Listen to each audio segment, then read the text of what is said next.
Yeah. I think we're live. We're live. Good evening. I call the meeting of the Johnson City Board of Commissioners for July the 2nd, 2020 to order.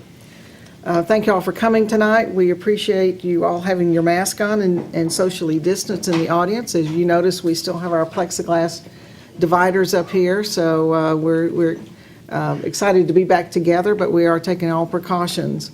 This evening, we have Pastor Pete Tackett from Antioch Baptist Church to give our invocation.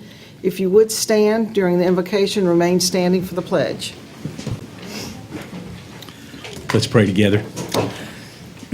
Father, we're thankful to live in a nation that allows us the freedom to self-govern, and I'm thankful to live in a city that's managed well, living among a people who do their best to live together well, and so we're thankful to be here tonight. I pray especially on this week that you would be with our city leaders. I pray that you would be especially with our police officers and our leadership of our police that God have been under a certain extra measure of stress and duress in recent days with so much going on. So Father, today we just pray that you would be with our city, that you would do according to your word in Jeremiah 29:7. We pray for the welfare of our city, because in the welfare of our city is our welfare. And we pray these things in Jesus' name.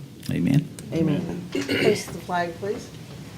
I pledge allegiance to the flag of the United States of America and to the republic for which it stands, one nation, under God, indivisible, with liberty and justice for all.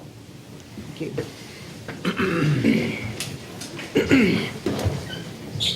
Mr. Stahl, you are sitting in for Mr. Peterson for a few minutes. If you would go ahead and get us started. I know we need to add something to the agenda here. First thing I'd like to add, Mayor, is we have a request from the city school system. It's an RFP number 6406, Digital Assessment Platform Resource for JC Schools. This is from the Purchasing Department, and I'd like to add this agenda item. Seeing that Dr. Deborah Bentley from the school system's here, I'd like to add it below the approval of the minutes and before the appointment section, if that's appropriate. Very good. Is there a motion to add? So moved. Second. And a second. Any other questions? Ms. Jennings? Commissioner Calhoun? Yes. Commissioner Fowler? Yes. Commissioner Hunter? Yes. Vice Mayor Wise? Yes. Mayor Brock? Yes. The first item is consideration of the minutes for the special called City Commission meeting held on Thursday, June 11th, 2020. Is there a motion? Move for approval. Second. Any other discussion? Ms. Jennings? Commissioner Calhoun? Yes. Commissioner Fowler? Yes. Commissioner Hunter? Yes. Vice Mayor Wise? Yes. Mayor Brock? Yes. The second item is consideration of the minutes for the regularly scheduled City Commission meeting held on Thursday, June 18th, 2020. Is there a motion? Move to approve. Second. Okay, any other discussion? Ms. Jennings? Commissioner Calhoun? Yes. Commissioner Fowler? Yes. Commissioner Hunter? Yes. Vice Mayor Wise? Yes. Mayor Brock? Yes. And the next item before the appointments is to add RFP 6406, which I've already added, and that's before you for review and consideration. Again, Dr. Deborah Bentley is here if you have any questions of her. We just received this, Dr. Bentley, so is there anything you want to, just in terms of a general overview to, if you would?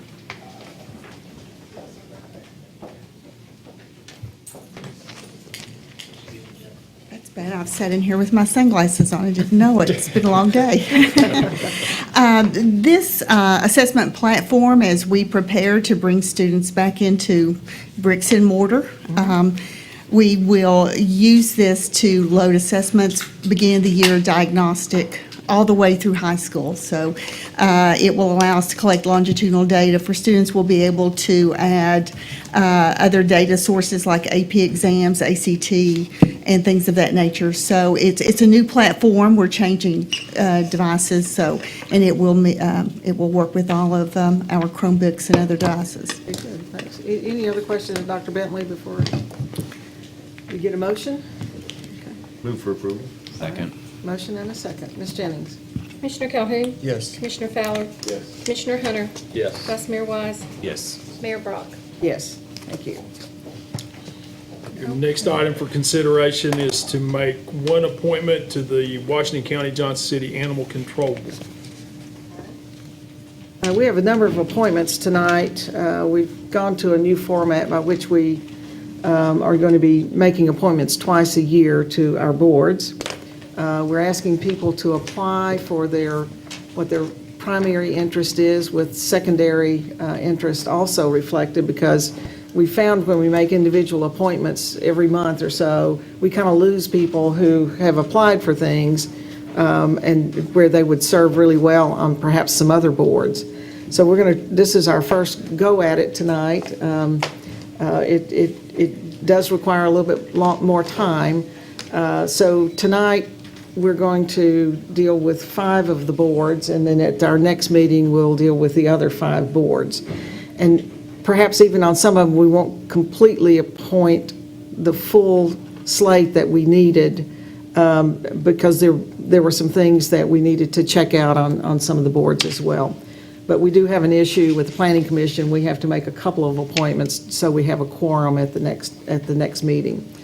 So with that, we have the Animal Control Board, and the position that's open for that is the veterinarian representative, and so the applicant has to be a veterinarian.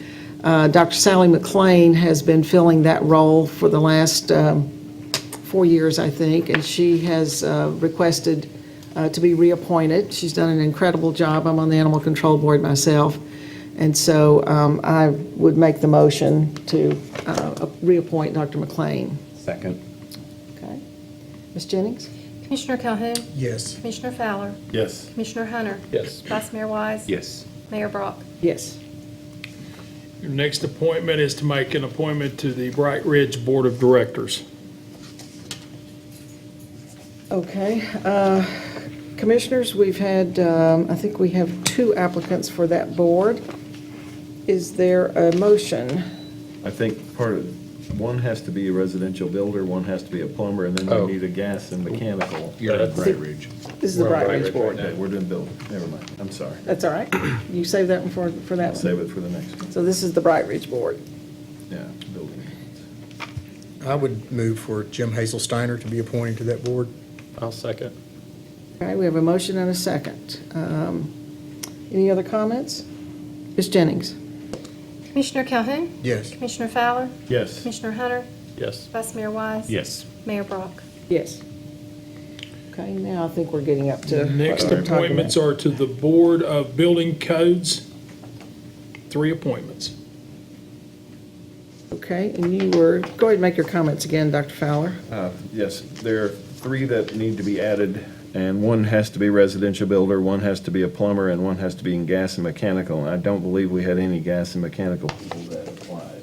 That's So, correct.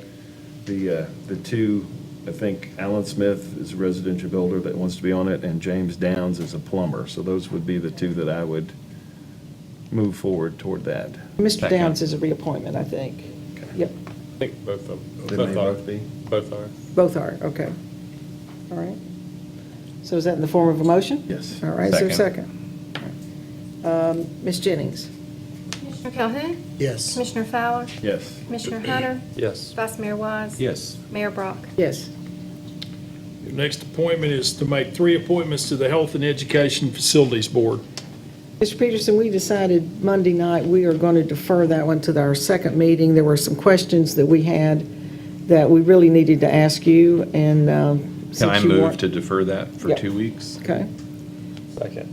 all right, there's a motion and a second. Ms. Jennings? Commissioner Calhoun? Yes. Commissioner Fowler? Yes. Commissioner Hunter? Yes. Vice Mayor Wise? Yes. Mayor Brock? Yes. The next board appointments scheduled are appointments to the Housing and Community Development Advisory.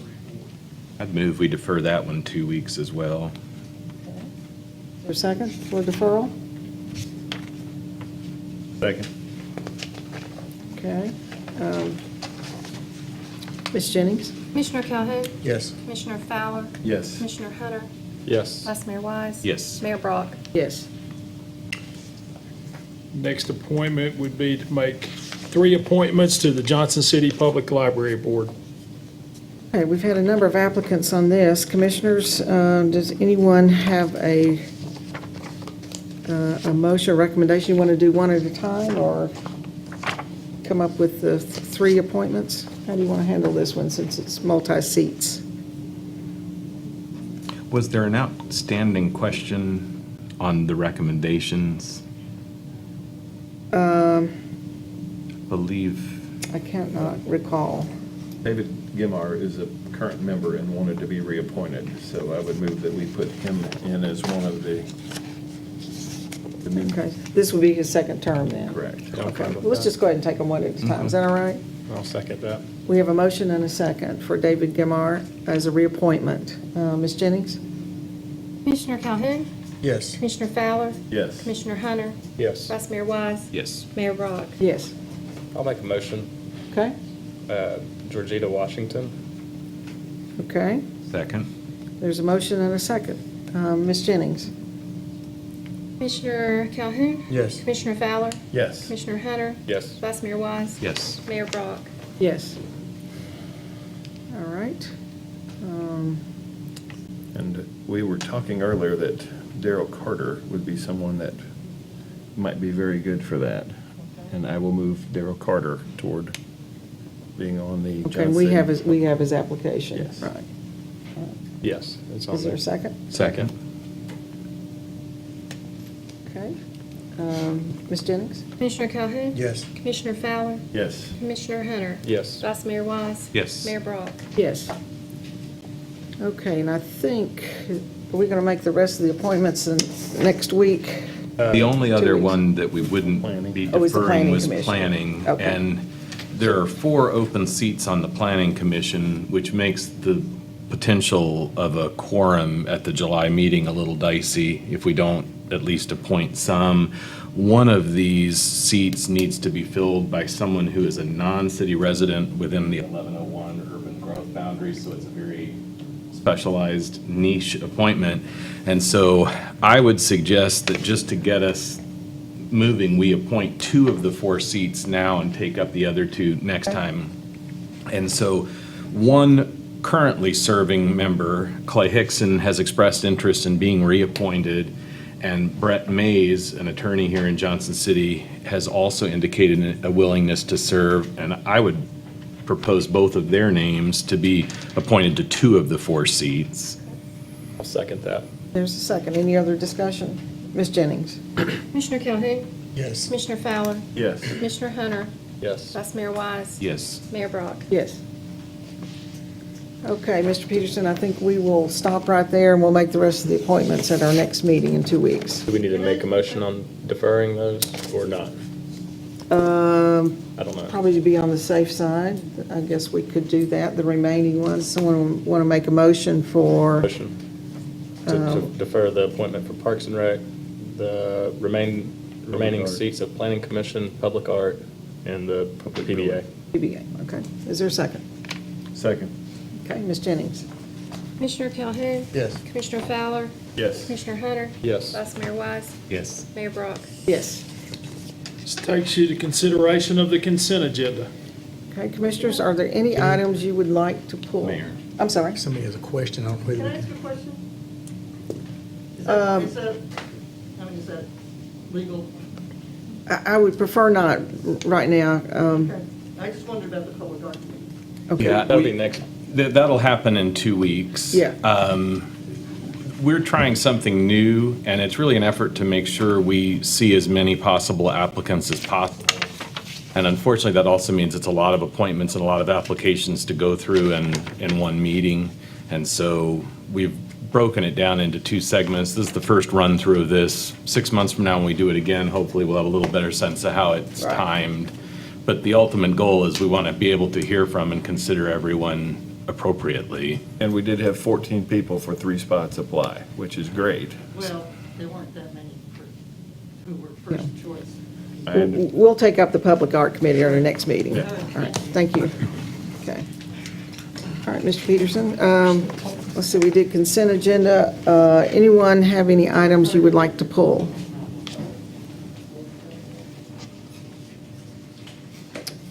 Commissioner Calhoun? No, ma'am. Commissioner Hunter? No, ma'am. Commissioner Fowler? No. Vice Mayor? No, thank you. And I don't either. Is there a motion to approve the consent agenda? Move for approval? Second. There's a motion and a second. Ms. Jennings? Commissioner Calhoun, Yes. Commissioner Fowler, Yes. Commissioner Hunter, Yes. Vice Mayor Wise, Yes. Mayor Brock. Yes.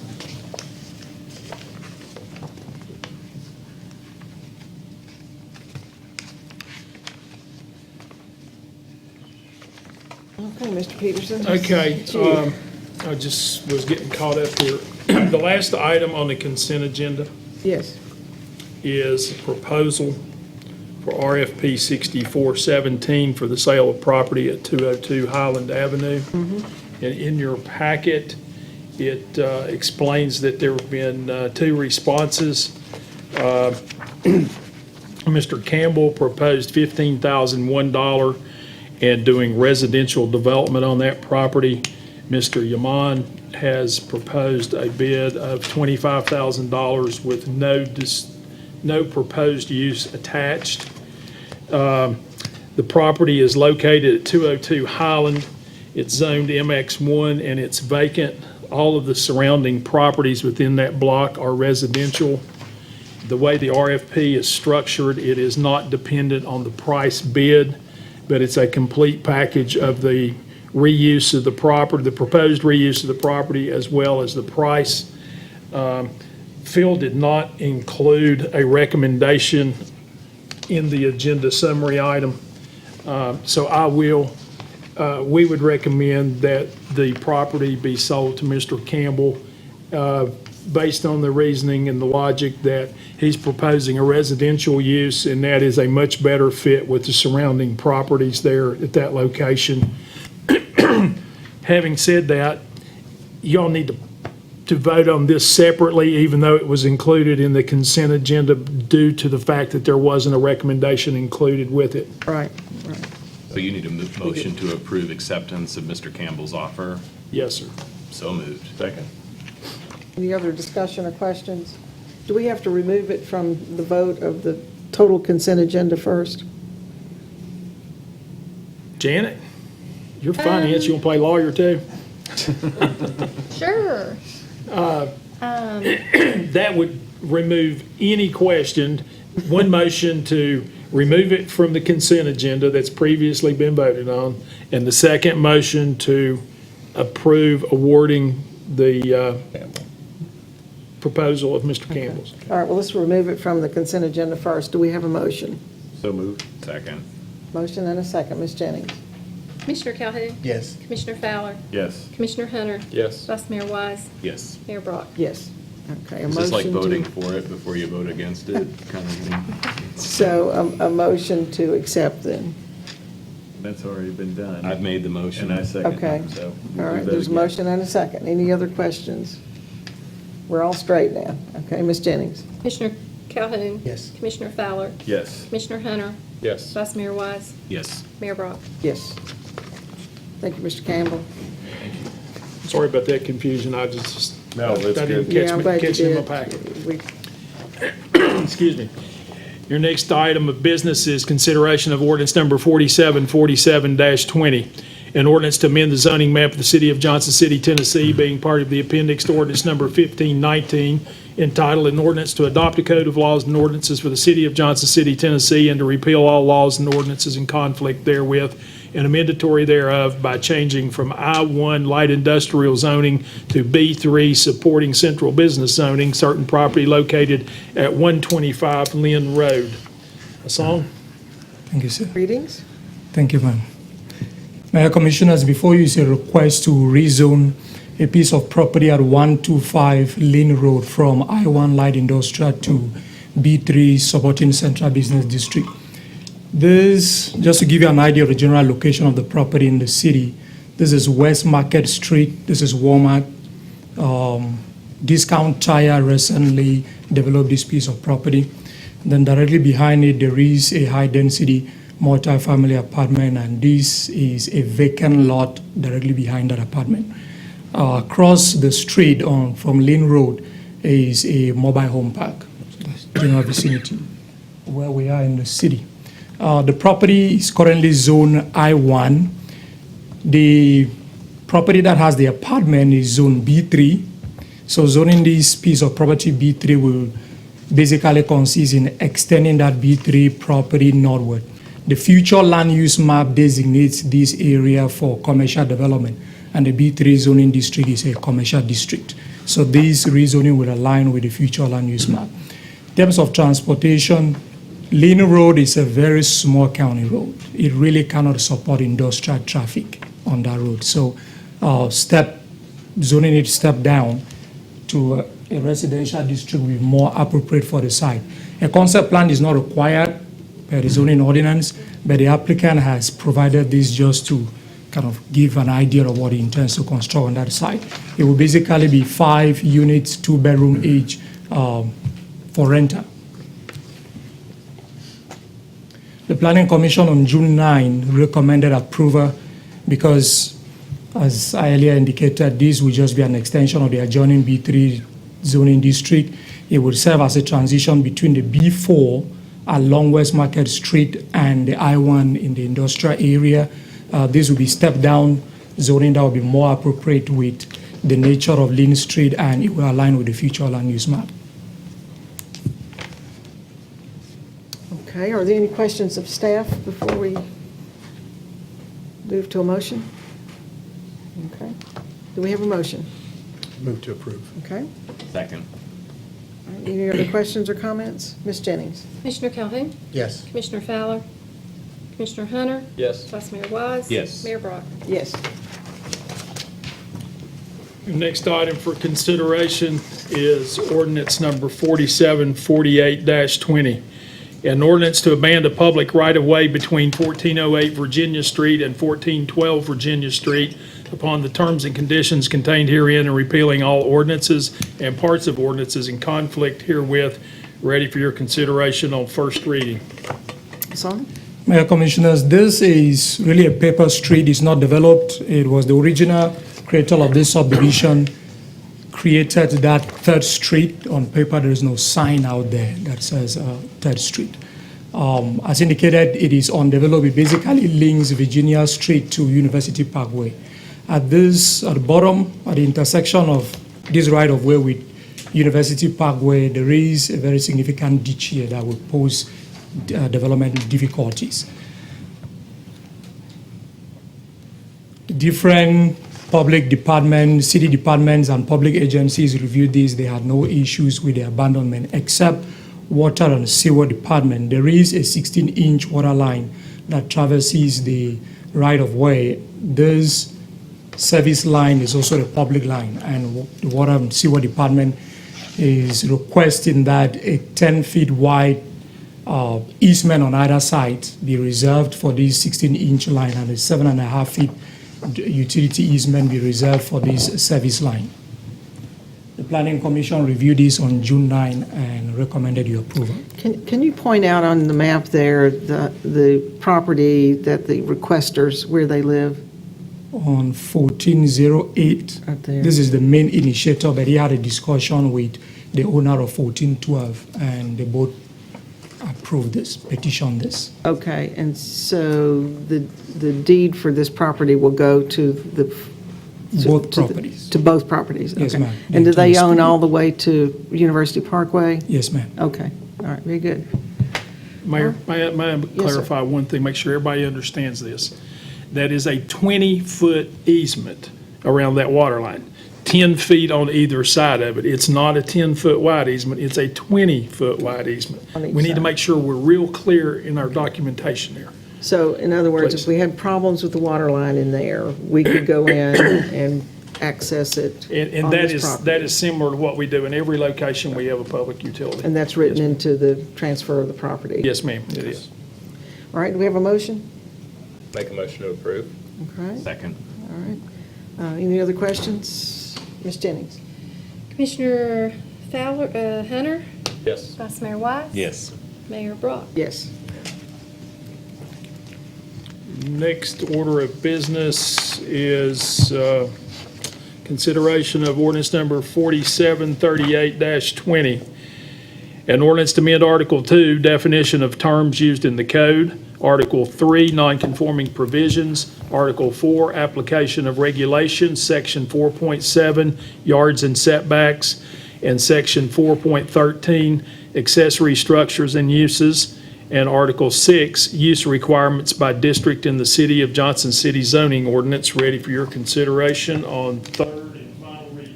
Are there any changes since No, our ma'am. second reading? No, ma'am. Okay. Commissioners? Do you have a Move motion? approval. Second. Okay. Ms. Jennings? Commissioner Hunter, Yes. Vice Mayor Wise, Yes. Mayor Brock. Yes. Next order of business is consideration of a resolution that is associated with ordinance number 4746-20. A resolution to annex certain property located within the 11th Civil District of Washington County, Tennessee, adjoining the present corporate boundaries of the City of Johnson City, Tennessee, and to incorporate the same within the corporate boundaries of the City of Johnson City. Said property being known as the Sharp Farm annexation, to zone said property B4 planned arterial business as described herein, and to amend the zoning map of the City of Johnson City, Tennessee accordingly, being a part of the appendix to ordinance number 1519, is ready for your consideration on third and final reading. This is the annexation resolution. Anything changed since our second reading and public hearing that we held at our last meeting? No, ma'am. Move approval. Second. Motion and a second. Ms. Jennings? Commissioner Hunter, Yes. Vice Mayor Wise, Yes. Mayor Brock. Yes. Next order of business is consideration of the ordinance 4746-20. An ordinance to amend the zoning map of the City of Johnson City, Tennessee, being part of the appendix to ordinance number 1519, entitled an ordinance to adopt a code of laws and ordinances for the City of Johnson City, Tennessee, and to repeal all laws and ordinances in conflict therewith and amendatory thereof by assigning B4 planned arterial business zoning to a portion of certain property within the 11th Civil District of Washington County, Tennessee, known as the Sharp Farm annexation, is ready for your consideration on third and final reading. Move approval. Second. Second. Ms. Jennings? Commissioner Hunter, Yes. Vice Mayor Wise. Yes. Mayor Brock. Yes. The next order of business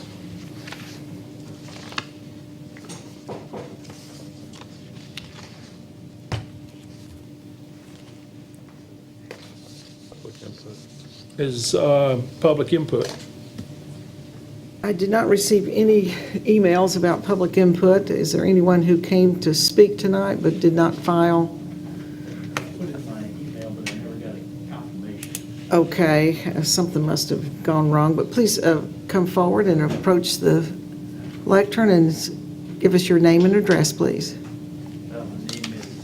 Yeah, yeah. You got to get up there. Feel free to Sorry. take your mask off so we can hear. Awesome, appreciate it.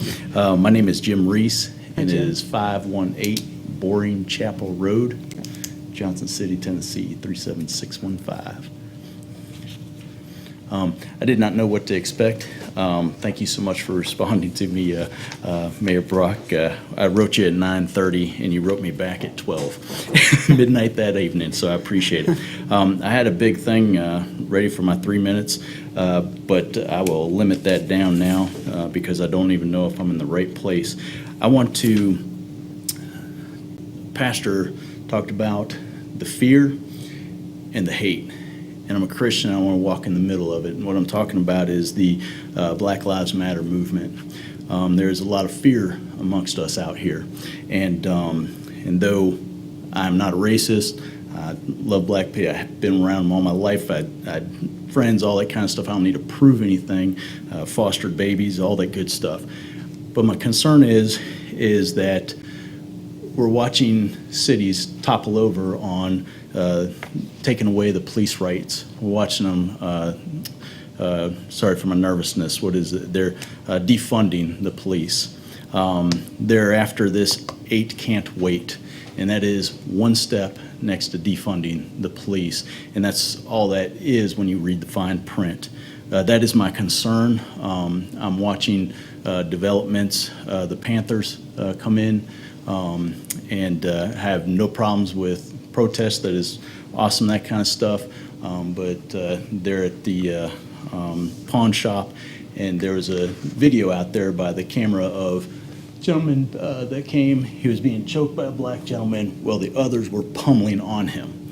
I don't understand, the gentleman got arrested, there was no action there, so that scares me a little bit.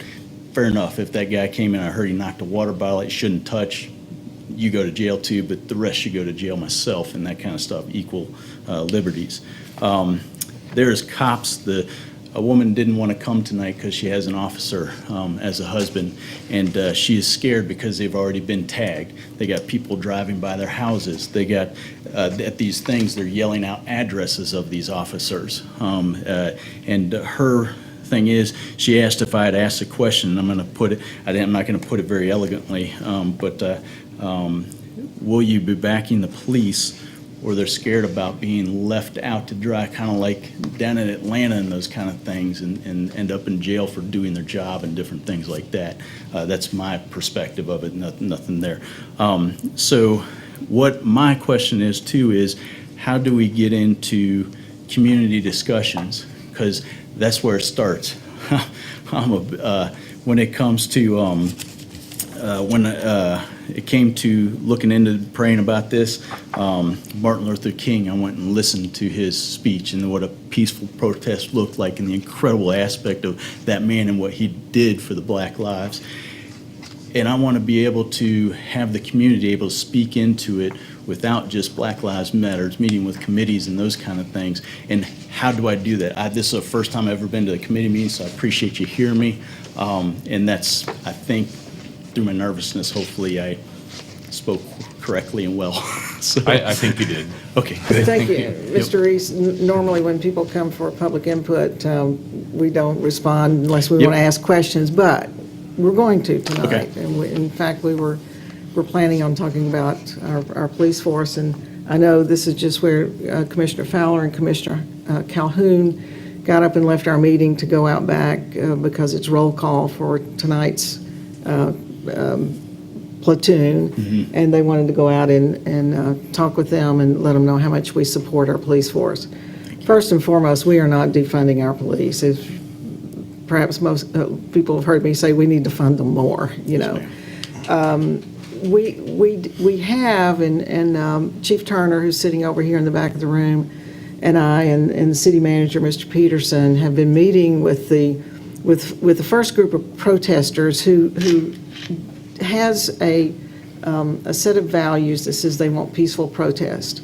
And we kind of entered into it with the mind that, as I've heard Chief Turner say, it's easier to talk around the table than yelling across an intersection. Yes, ma'am. And so we've had 3 meetings, and they've been very productive meetings, and we've appreciated their preparation and their questions and the opportunity for us to share about how the city is run and what police policies we already have in place. The chief was very willing to look at those 8 can't wait issues that are kind of circulating all over the nation. And I think about 6 of those 8 are already built into our policies. And there were 2 of them he was going to take a look at to see how we might strengthen our policies looking at those. So it was a really good exchange and something that we all learned from, which is a very, very positive thing. There is no doubt that these are trying times. And we're not just hearing from you, we're hearing from many people in the community, on both sides of the issue about how we move forward and move forward in a way that we can make our community a better place. And that's certainly our goal. But with safety of our citizens as the number one issue. And so it has put a lot of pressure on our police department just from an exhaustion standpoint. They're out in the streets, almost every night and all weekends, and we've got a big weekend coming up with the 4th of July. And I'm going to let some other commissioners speak as well, but I want you to know how much we believe in our police force. They are the best of the best. We don't pay them enough, but in their heart, they are law enforcement officers who are guardians of our community. And so if we can get them back so that they can, fulfill those roles without having to be where all these fires are kind of starting up, that's certainly a desire that we would have. And I know the city manager probably has some things to say as well, but let's go to the commission then. I would want to add to that. I want to make a distinction between demonstrators or protesters and what happened Monday. They're not the same. Vastly different. And as a community, we need to be honest that that's what happened. And when we confuse or overlap legitimate peaceful protest and conversation with just overt provocation and instigation, those are not the same thing. And so I find that deeply troubling because I think it runs the risk of co-opting or disrupting a valuable conversation that needs to be happening, because all of a sudden we get distracted and we focus on the worst elements that we perceive to be in the other. When that, some of the very people who were involved in those marches 2 weeks ago were down there on Monday night with the chief and with the police, pleading with these people to please stop. What you are doing is not helping. And it seemed very clear after that conversation that that wasn't their ultimate aim. They really didn't want to help. They wanted to create a scene. And they wanted to create 30 seconds of chaos on the CNN so that Johnson City's mark on the international globe could be our worst possible moment. And we didn't rise to their challenge. Thank you. And we didn't rise to their challenge because we have outstanding police officers. Amen. And I will tell you, 25 years ago, when I was moving back to Johnson City, I went on a police ride-along with a friend of mine who is still a police officer. And I spent about 7 hours with him one Saturday night into Sunday morning. And probably about 2 hours in, I realized I could never be a police officer. I'm entirely too excitable, and my fuse is entirely too short. Okay? And We'll agree. yeah, exactly.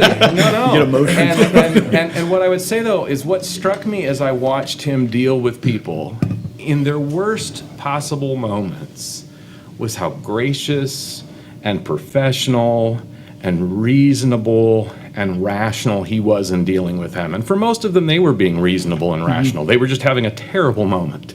Some of them seemed to have a pattern of making a lot of bad choices, but not all. Some of them clearly had interactions with law enforcement before, but even with them, reasonable, compassionate, professional. And I think that's a testament to the officers in our police department.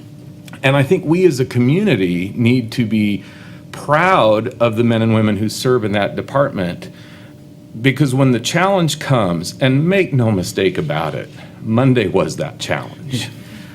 Our police didn't take the bait. Now, it maybe didn't go as fast as we would have liked. I'd have preferred faster, but admittedly short fuse. I've already covered that. It didn't go as fast as we would have liked, but they didn't get what they came for. And everybody walked away. And thank God that's true. Amen. And so it's more than I probably needed to say, but Mr. Calhoun?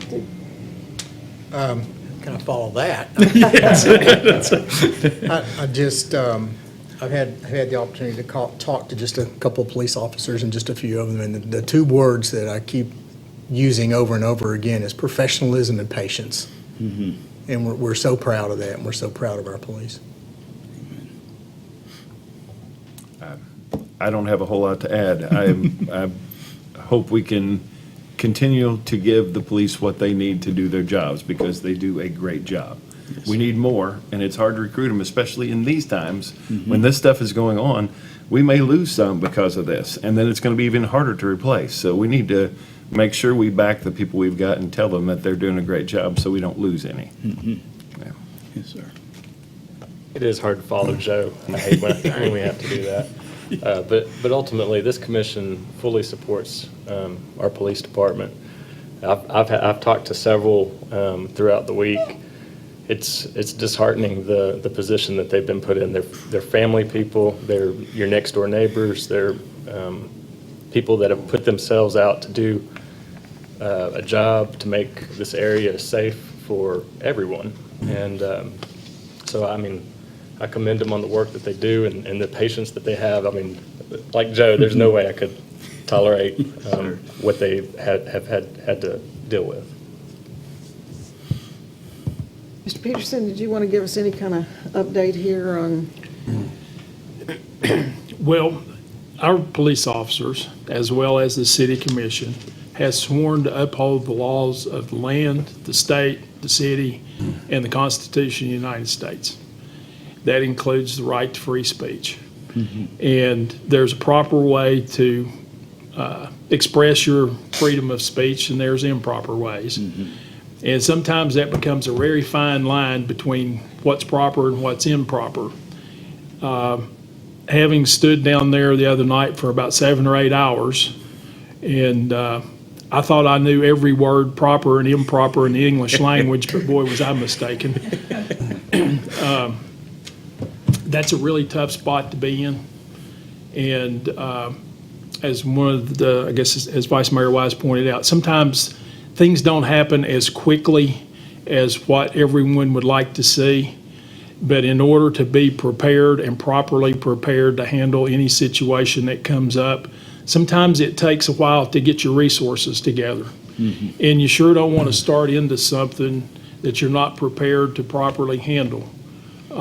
We were down there to protect the rights of everybody on Walnut Street that night. You know, no matter where you fall out on the discussion, everybody's got rights to some degree, and it's our obligation to protect everybody's rights and to step in when someone gets out of bounds. And I can assure you, as long as I sit in this position, we will protect everybody's rights, and we will go after, to the fullest extent of the law, anybody that gets out of bounds.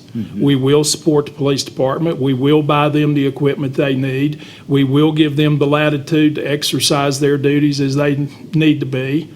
And we'll give them all of any kind of other support that we need to give them. Society fails when you don't have structure.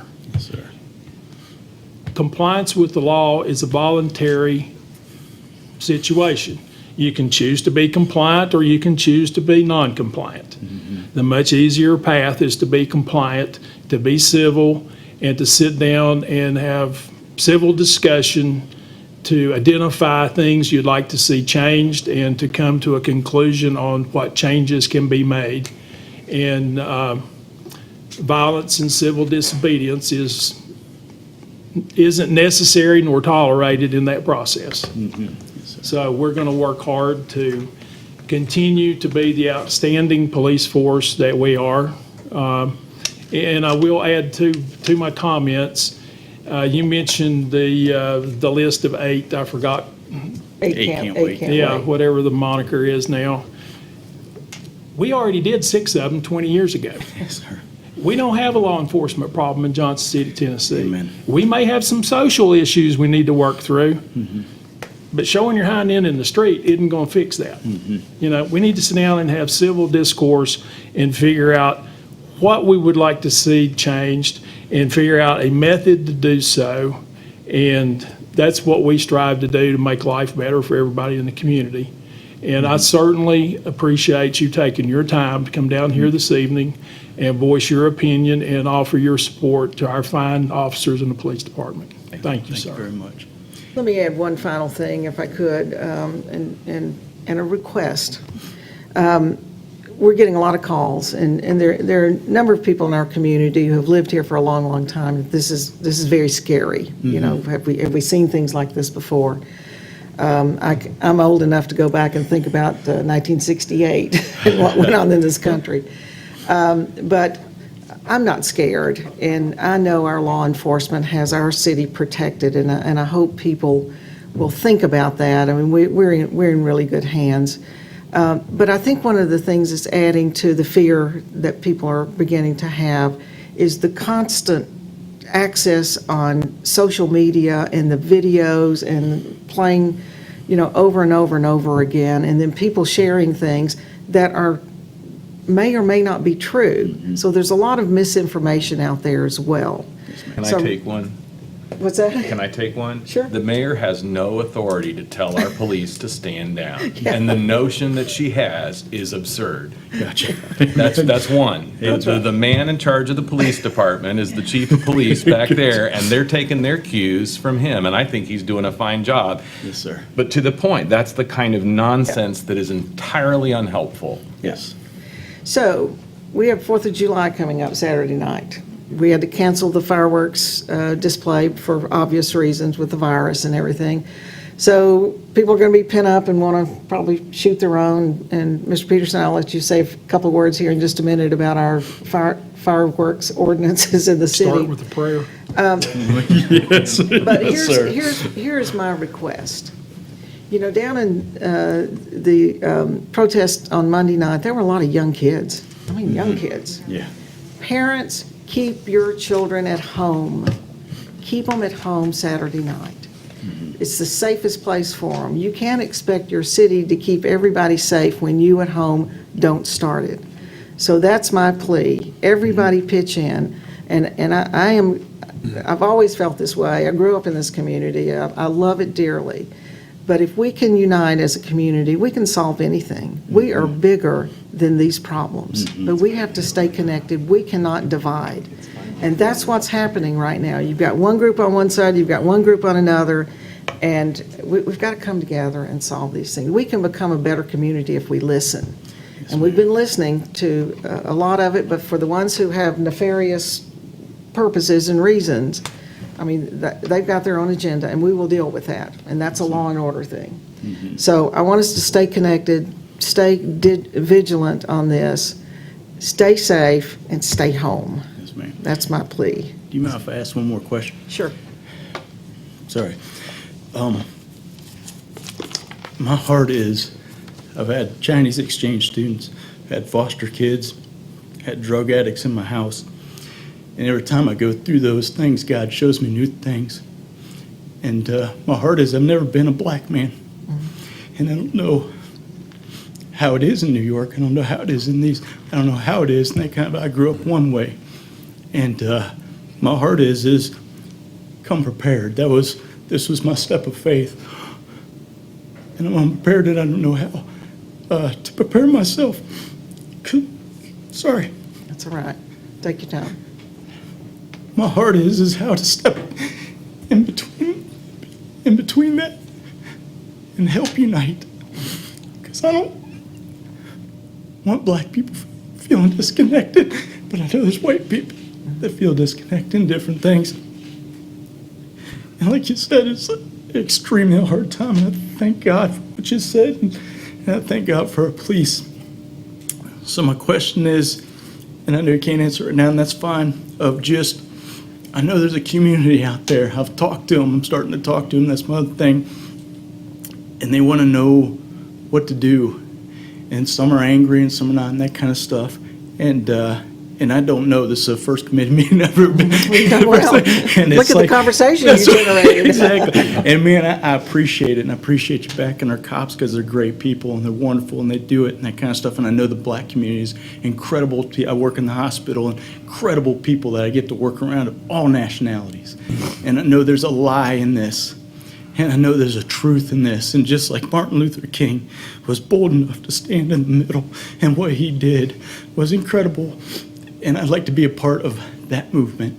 And so if you ever figure out anything I can do, just like the truth of, hey, don't call her. So, and those kind of things, just knowing the truth and that kind of stuff. But that's my heart. And I just appreciate y'all so much taking the time to speak to me about it. Thank you I so had much. a conversation today with Pastor Pete Tackett, who led the prayer at the beginning Yes. of our service, and the concern he expressed was, as a church, Antioch Baptist Church, has been looking at this question, and the story he told is, if you have a third grade child who's reading below grade level, and particularly if it's an African American child reading below grade level, their likelihood of incarceration is alarming. And he said, what would happen if we had 100 tutors that would commit to those kids for 2 years or 3 years? What would be different? And his fear was that Monday night becomes the disruption of that effort. Don't let them win. Yes, Don't sir. let them win. And that's the force that's at play. That's the good versus evil that's at play. Yes, sir. Don't let them win. Yes, sir. I appreciate that. Thank you all very much. Thank you very much for your time. Mr. Peterson, do we have anything else? You do. Any other Okay. public comment, or? You've got, Oh, are there other public comments? yes, I'm sorry. I'm sorry. Okay, thank you. in association with the Sharp Farm annexation, when you all approved the plan of service read that both water and sewer service would be extended within 5 years from the effective date of the annexation or before a development on the site obtains a certificate of occupancy, whichever is earlier. That creates some challenges for the developer, and I have consulted with Mr. Witherspoon, and Mr. Witherspoon is in agreement that we can modify that to be that we would provide water and sewer service within 5 years from the effective date of the annexation.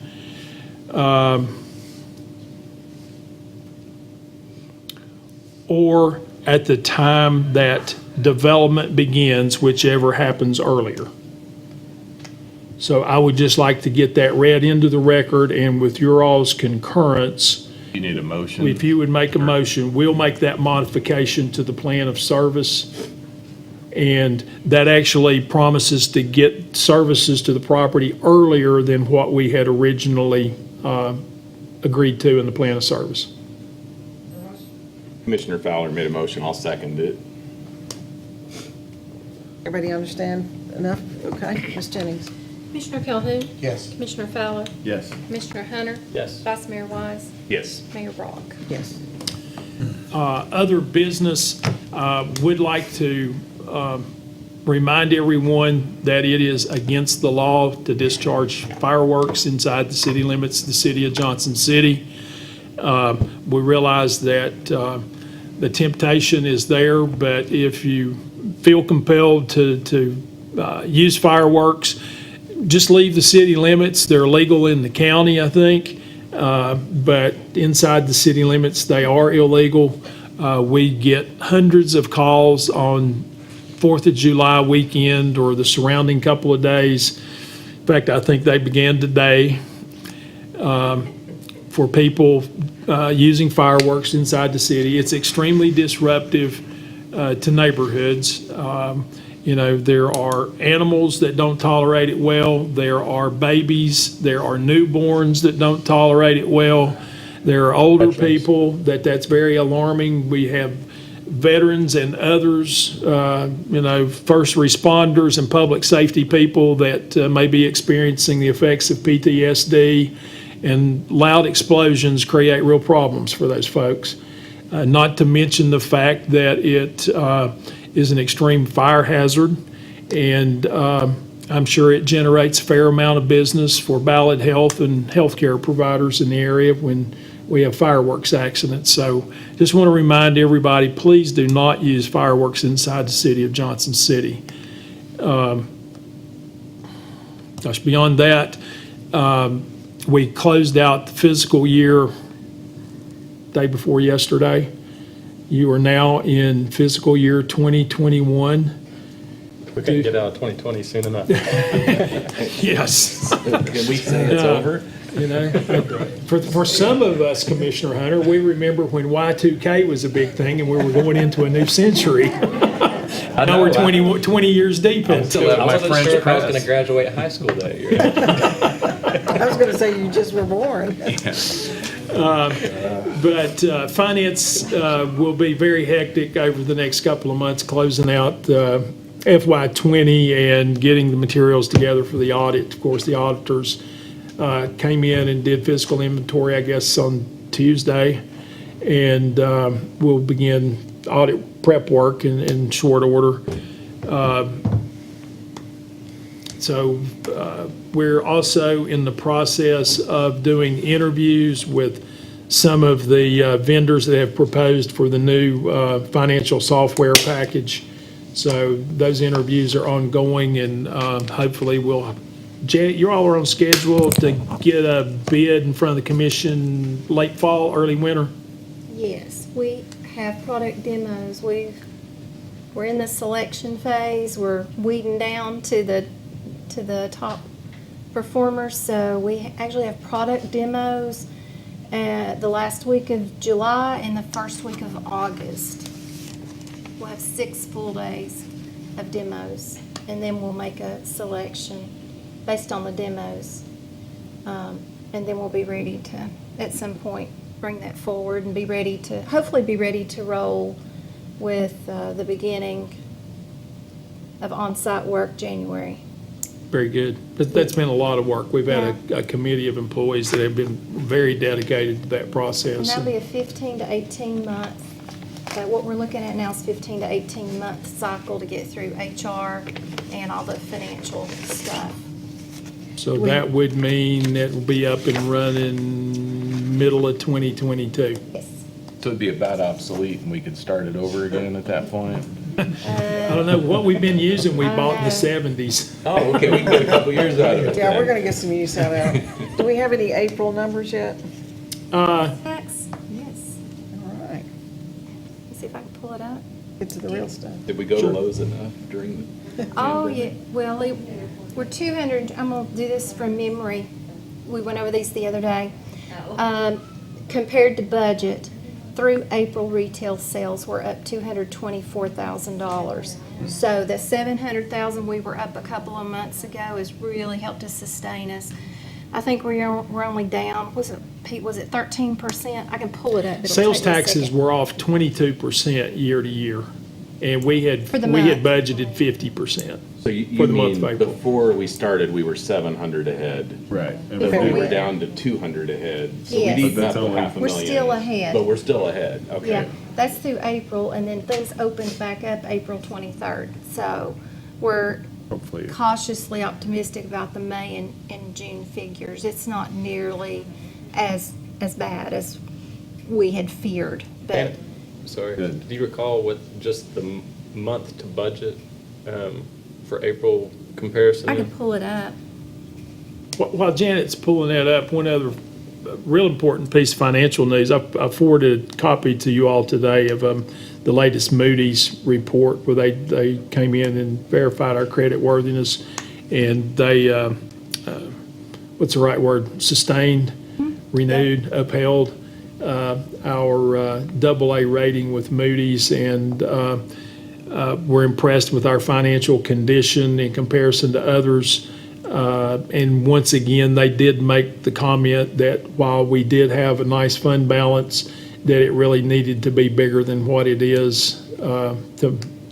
Now, keep in mind, as they upgrade credit ratings, they not only look at us, they look at Washington County and Northeast Tennessee and the state of Tennessee's bond rating, unemployment rate, population demographics, birth rates, death rates, all those types of things. So it would take something extraordinary for us to be able to get to a AAA rating based on median household income and some of those other markers that I mentioned to you. But it was very reassuring to see that it was a real good review, and that we're very credit worthy and a good, sound, safe investment anytime we issue municipal debt. So We did, while we're talking about debt, we did come across an opportunity. I've not had a chance to speak to management about it yet, but a couple of refunding opportunities that might help us a little bit. And we'll probably want to roll that in with the borrowing that we hadn't done for 2020 yet. We Right. deferred our 2020 borrowing, and I need to get that borrowing done What as kind of soon as we interest get rates are through you year-end seeing? close. Yeah. What kind of interest rates are you seeing? They're holding really, really low. Yeah, really, really good. I think the last I saw was 2.25. Yeah. Was about what we real could borrow good money for. rates. I have the sales tax numbers, just for the month of April alone, we were down, year to year, April to April, 397,000, so say 400,000. For April year to date, year to year, we're up 85,000. So we're still up year to year. Compared to budget, because the budget was, the budget didn't anticipate last year that we were going to finish last year as strong as we did. So it ended up being an extremely conservative budget. So we're at $224,000 to budget through April. So, up 1.23% to budget, and year-to-date, we're up 0.5% over last year. All right, Commissioners, any final remarks? Commissioner Hunter? No, ma'am. Okay, Commissioner Fowler? Calhoun? No, ma'am. I'm done talking. I do have one more thing. July 18th, the possibility of up to 30,000 people coming into the Tri-Cities is upon us with the BMS race. There have been several meetings in that regard, and we've heard the BMS plan, which is very good. I think they will manage the spectators when they're in the stands in the stadium. They will be required to wear masks in all common areas once they get to their seats. I guess they will spread people out in that big Coliseum, 30,000 in a 160,000 seated Look place. empty almost. So it'll be spread apart, but they are requiring, they have a lot of strict guidelines in place. We've asked them to communicate with those 30,000 people that when they come into and they're out in the community going to the cities, that they keep that same kind of diligence and they wear their mask into our cities. They'll be coming into our hotels and our restaurants. And I really want to make a real huge appeal to our restaurants. If you are not practicing the CDC guidelines and the Tennessee Pledge, step up. You need to be doing that. And particularly with these visitors coming into town, it's going to be critical. I mean, having people from all different states coming here in the midst of all this is certainly going to be a challenge. So we need to be really diligent about, insisting that people do it right.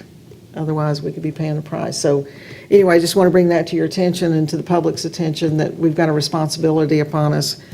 As Commissioner Ezell made a remark on the call, this is the largest sporting event in the U.S. after reopening. So all eyes will be on East Tennessee. Lucky us. Yeah.